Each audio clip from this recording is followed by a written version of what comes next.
Kaya ako tumawag sa'yo dahil may mga lumalabas daw na video doon sa live ni Alfred.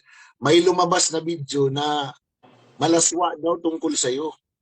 Bakit may video na ganun si Alfred sa'yo? Ano ba yun? Sino ba nagpapakalat nun?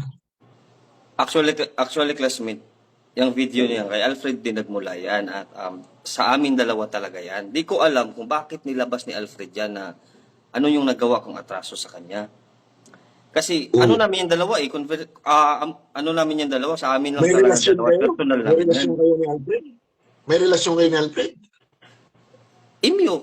Imyo lang. Mutual Putang. understanding. Ayun, bayot talaga yung putang ina. Sus na po. Kapag mag-uusap kami yung personally, kami lang dalawa, bakla talaga. Kulang na lang yung mahaba yung buhok niya.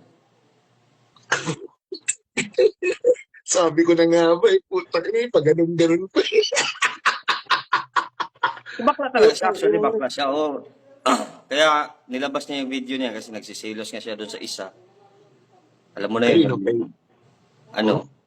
Okay, mahabang baba. Oo, putang ina, alam ko na yan. Noon Kaya, pa, alam ko na kaya nag-away yung sila. pinag-aanohan Ikaw nila. pala ang putang ina pinag-aawayan nila.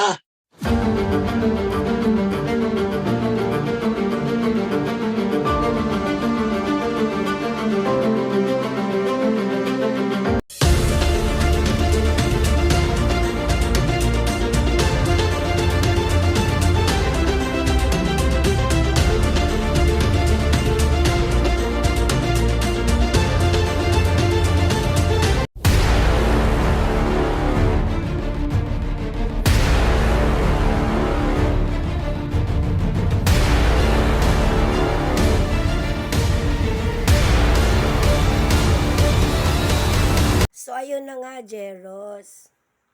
Anong napala mo sa pagpapadala at pagpapauto dito sa Bacolao na si Mandalulu? Buti na lang si taga Bukid nakapag-isip-isip. So, nasaan ka na, Jeros?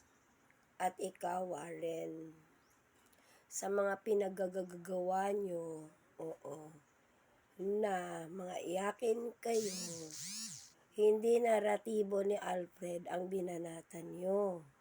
Bagkos, oo, gumawa-gawa kayo ng kwento sa pagkatao niya dahil hindi nyo kaya ang naratibo niya. Ngayon kayo, nung nalaman nyo na naging tumulong ako kay Alfred, ako na binanatan nyo. Trabaho ko to. Ginawa nyo na ako ng kung ano-anong kwento. Ngayon, magtatanong kayo, ano ang reason ko? Bakit ginadji ako dito? Dahil gusto kong ibigay sa inyo ang leksyon ninyo of a lifetime. I will not stop until justice will be served.